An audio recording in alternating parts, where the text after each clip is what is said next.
প্রথমত হচ্ছে আমরা কি চাই এবং সেই চাওয়ার লক্ষ্যে আমরা কতটা একাগ্র, কতটা নিষ্ঠার সঙ্গে কাজ করছি। না হলে নেপালে মাত্র কয়েকদিন আগে অভ্যুত্থান হলো এবং অভ্যুত্থানের পর সেখানে একটি নির্বাচনের তারিখ ঘোষণা করা হয়েছে। এজন্য নির্বাচন কমিশনেরও প্রয়োজন হয়নি, কারণ প্রধানমন্ত্রী নিজেই নির্বাচনের তারিখ ঘোষণা করেছেন। কিন্তু আমরা এখানে গত 14 মাসেও নির্বাচনের তারিখ ঘোষণা করতে পারিনি। অর্থাৎ আমরা এই সরকারের নির্বাচন নিয়ে এক ধরনের দোদুল্যমানতা, এক ধরনের কি বলে সিদ্ধান্তহীনতা কাজ করছে। রাজনৈতিক নেতৃবৃন্দ সরকারের কাছ থেকে এই তারিখটি এখনো আনতে পারেননি।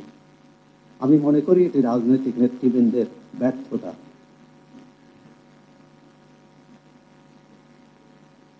আমরা গণতন্ত্র চাই, কিন্তু গণ কোথায়, জনগণ কোথায়?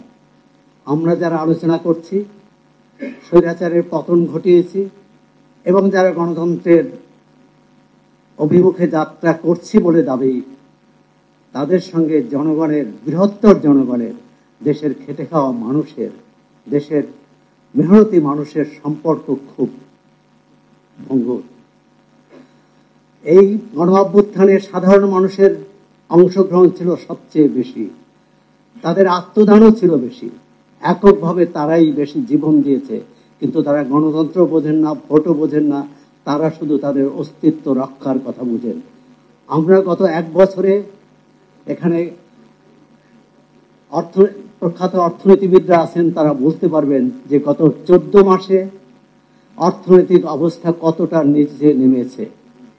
বেকারত্ব বেড়েছে, আমাদের বেকারত্ব বেড়েছে, দারিদ্র্য বেড়েছে। তাহলে এই অভ্যুত্থানের সাফল্য কোথায়? আমরা একটা ব্যবস্থা তৈরি করতে পারিনি। আমরা প্রতিবারই কিন্তু স্বৈরতন্ত্রকে পরাস্ত করি, কিন্তু গণতন্ত্রকে জয়ী করতে পারি না।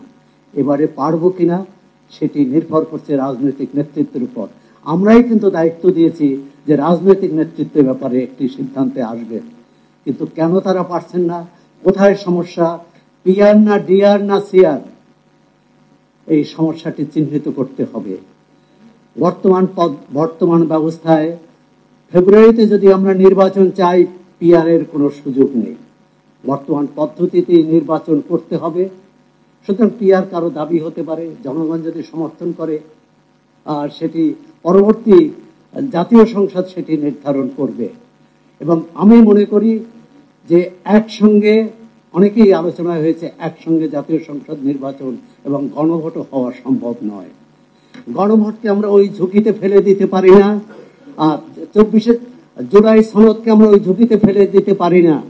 যদি এখানে কোনো বড় দল বা বড় শক্তি যদি জুলাই সনদে যেসব সন্নিবেশিত আছে তারা যদি মনে করে তারা এটি সমর্থন করবেন না এবং জুলাই সনদ যদি গণভোটে হেরে যায়, তাহলে পুরো আমাদের অভ্যুত্থান, আমাদের বিজয় কিন্তু প্রশ্নবিদ্ধ হবে। সুতরাং নির্বাচনের সঙ্গে জাতীয় সংসদ বা জুলাই সনদের অন্যান্য অভিপ্রায়ের সঙ্গে গণভোট সন্নিবেশিত করা কতটা যৌক্তিক সেটি ভেবে দেখবেন। গণমাধ্যমের একজন কর্মী হিসাবে বলবো, গণমাধ্যম স্বৈরাচারের আমলে যেমন ভয় ভীতিতে ছিল, এখনো ভয় ভীতিতে আছে। ক্ষমতাকে তখনও প্রশ্ন করা যেত না, প্রশ্ন করলে জেল জুলুমের শিকার হতে হতো।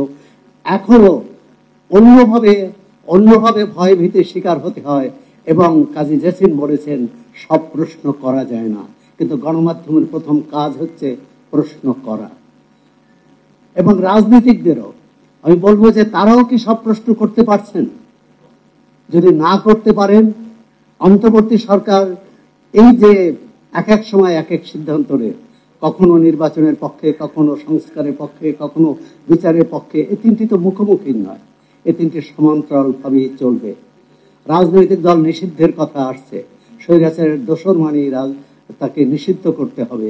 এখন এই দোসর খুঁজতে খুঁজতে তো পরে দেখা যাবে যে আসল কম্বলটাই পাওয়া যাচ্ছে না, কারণ স্বৈরাচারের দোসর হিসাবে একটি রাজনৈতিক দলকে বলা হয়েছে তার নিষিদ্ধ, নির্বাচনে যেতে পারবে না, তারা স্বৈরাচারের দোসর।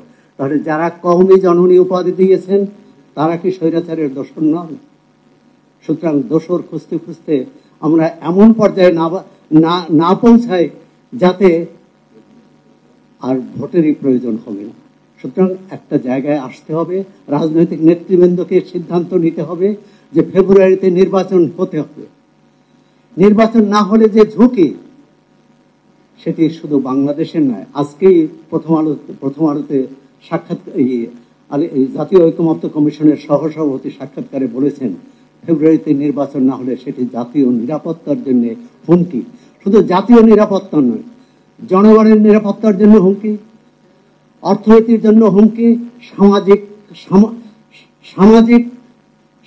সামাজিকতার জন্য হুমকি, এবং গণতন্ত্রের জন্য তো হুমকি বটেই।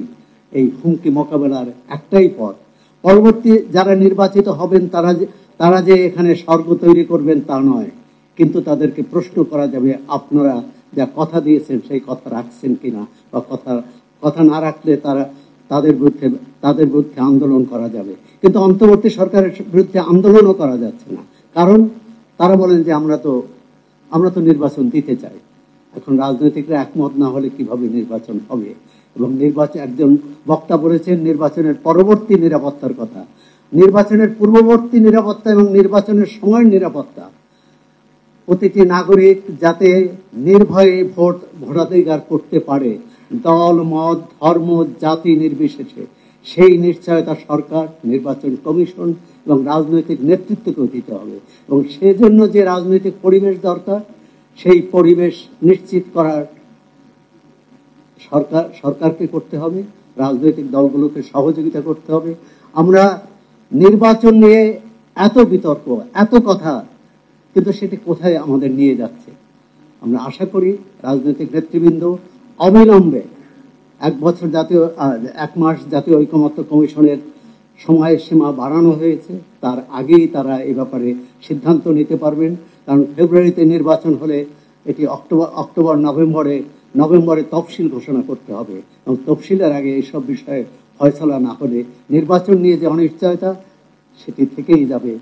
আর আমাদের গণতন্ত্রের অভিযাত্রা মুখ থুবড়ে পড়বে। আমরা কেউ সেটা চাই না।